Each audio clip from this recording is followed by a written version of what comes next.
Triklara, saya mahasiswi Unindra.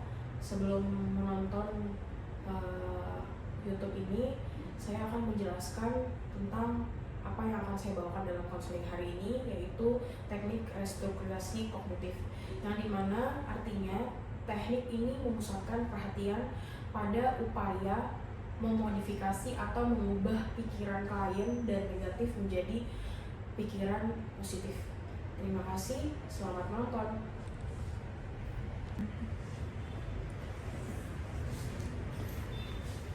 Silakan masuk.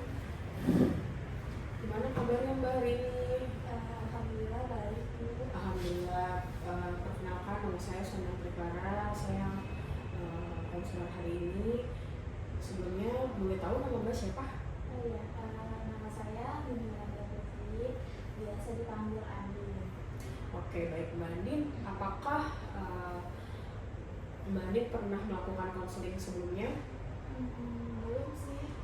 Oke, saya akan menjelaskan konseling itu apa. Konseling adalah proses pemberian bantuan yang dilakukan oleh seorang ahli kepada individu yang mengalami masalah. Tujuannya untuk memperoleh dasar keterampilan hidup dalam konseling. Terdapat di dalam konseling itu terdapat beberapa asas, diantaranya asas kerahasiaan, asas kesukarelaan, dan asas keterbukaan. Karena adanya asas kerahasiaan, jadi Mbak Andin tidak perlu khawatir apa yang kita konselingkan hari ini tidak akan kemana-mana, bahwa saya akan di sini juga. Terus karena ada asas kesukarelaan, artinya Mbak Andin datang ke sini dengan sukarela untuk menceritakan apa yang Mbak Andin rasakan hari ini. Baik, boleh tahu tadi Mbak kesini naik apa ya Mbak? Tadi naik motor sih Mbak. Oh, naik motor. Oke, jalannya macet gak? Lumayan. Lumayan. Sih hari Oke. ini. Ya. Saya mau kasih tahu kalau sesi konseling hari ini itu dilakukan kurang lebih 30 menit. Boleh Mbak ceritakan apa yang Mbak rasakan hari ini? Sebenarnya saya kan kerja di salah satu perusahaan di Jakarta ya Mbak ya. Yeah. Saya tuh sering banget overthinking. Jika saya tuh merasa kalau saya tuh nggak bisa melakukan pekerjaan yang saya kerjakan gitu. Sebelum saya kerjain tuh saya udah overthinking duluan, takut jika saya nggak bisa mengerjakan pekerjaan tersebut, dan saya merasa diri saya tuh bodoh gitu kalau misalkan saya nggak bisa ngelakuin pekerjaan tersebut, padahal sebelumnya emang belum saya coba nih. Misalkan saya dikasih pekerjaan baru tapi saya belum mencoba ya, tapi itu saya udah ketakutan duluan. Nah, ketakutan itu bisa menyebabkan saya menjadi sering cemas gitu. Apakah perasaan yang Mbak rasakan ini sudah berlangsung lama? Lumayan sih, lumayan lama, sekitar saya kan kerja udah lumayan lama ya, sekitar 6 bulan. Nah, untuk kalau sekitar 6 bulan itu di pekerjaan saya itu pasti jika orang yang sudah lebih dari 6 bulan itu ditambahin lagi pekerjaan baru lagi. Nah, itu saya harus memahami lagi pekerjaan baru itu. Nah, jadi karena banyaknya peraturan baru dan pekerjaan baru yang dikasih oleh atasan saya udah ketakutan duluan aja Mbak, kayak bisa nggak ya melakukan pekerjaan itu, apakah nanti pada saat saya melakukan pekerjaan itu saya melakukan kesalahan, saya menganggap diri saya itu bodoh dan nggak bisa menerima pekerjaan tersebut. Berarti di saat ini di perusahaan yang kamu kerja setiap 6 bulan sekali itu selalu dapat job desk baru ya? Iya. Oke. Jadi gini Mbak, mungkin saat ini saya akan memberikan teknik konseling yang dinamakan teknik restrukturisasi kognitif, yang dimana konseling ini mengganti pola pikir negatif Mbak menjadi pola pikir positif.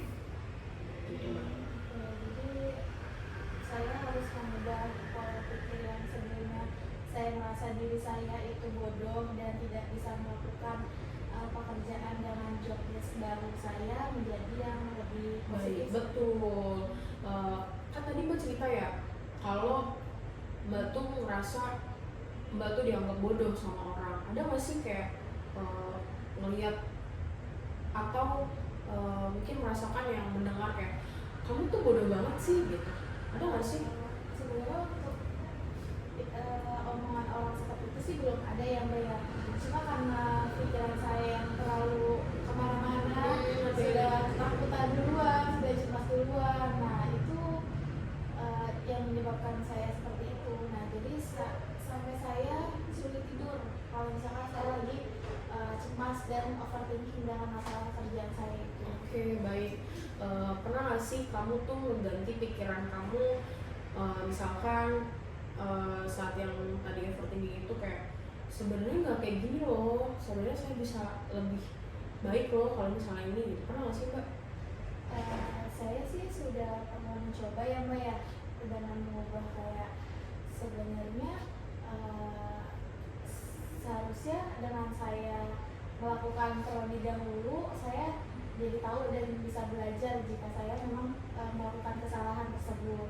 Tapi karena saya udah dihantui rasa takut itu dan kecemasan itu, jadi apa ya, pikiran saya tuh jadi overthinking loh Mbak, seperti itu. Oke.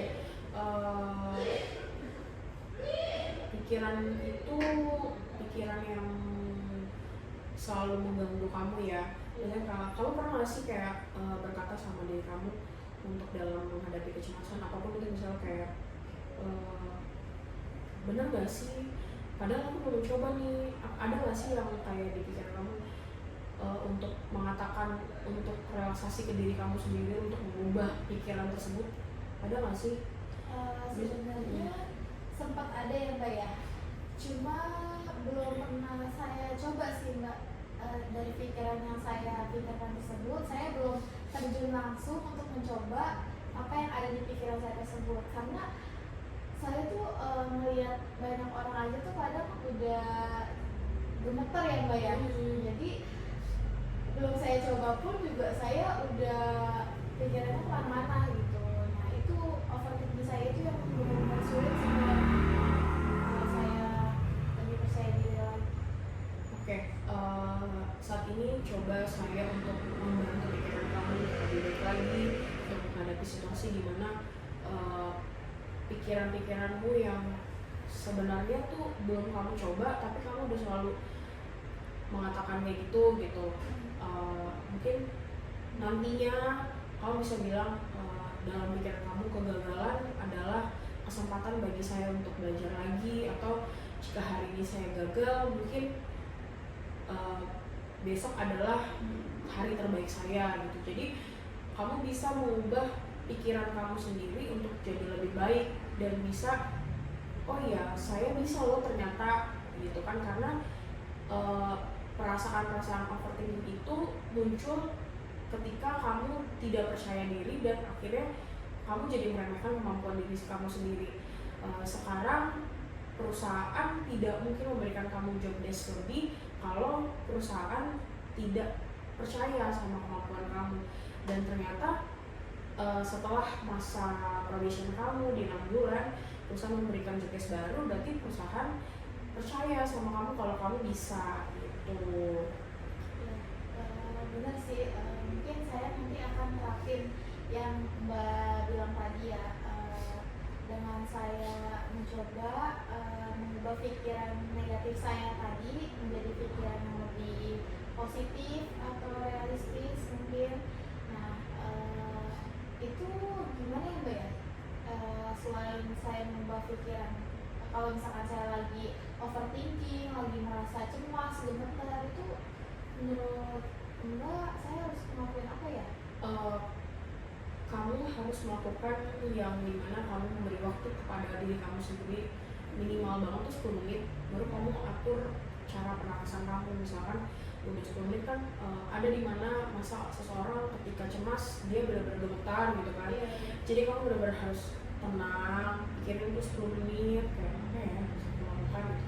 Baru kamu atur nafas kamu dengan baik, kamu tarik nafas, hembuskan, biar pikiran kamu yang tadinya kusut, yang kamu benar-benar gemetar itu ternyata bisa lama-lama calm down sendiri. Mungkin nantinya ketika pikiran itu muncul lagi, kamu bisa melakukan hal tersebut dengan yang tadi saya bilang bahwa uh, coba untuk tanamkan ke dalam diri ketika banyak orang yang kamu pikirkan untuk menjatuhin kamu, ternyata oh enggak loh gitu, saya karyawan, kamu karyawan, saya bisa, kamu bisa, berarti saya bisa. Jadi ada hal-hal yang kamu bisa untuk membangkitkan diri kamu sendiri dan melakukan teknik yang tadi saya bilang, atau nafas, pelan, pikirkan, hembuskan lagi gitu. Oke, baik, nanti akan saya coba ya Mbak ya, dengan cara meluangkan waktu sekitar 10 menit untuk diri saya sendiri dan melakukan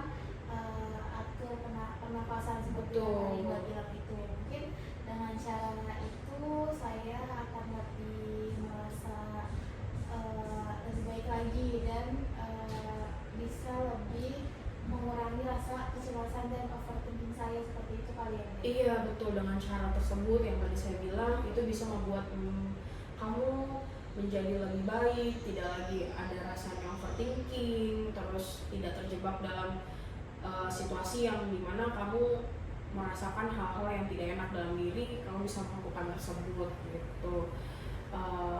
Terus kamu pernah nggak sih menghadapi situasi cemas dan apa sih yang kamu lakukan untuk dari diri kamu sendiri? Iya, biasanya sih kalau misalkan lagi cemas, lagi gemeter, ya saya ke tempat yang sepi untuk menghilangkan rasa cemas saya. Tapi mungkin itu kurang efektif kali ya Mbak ya.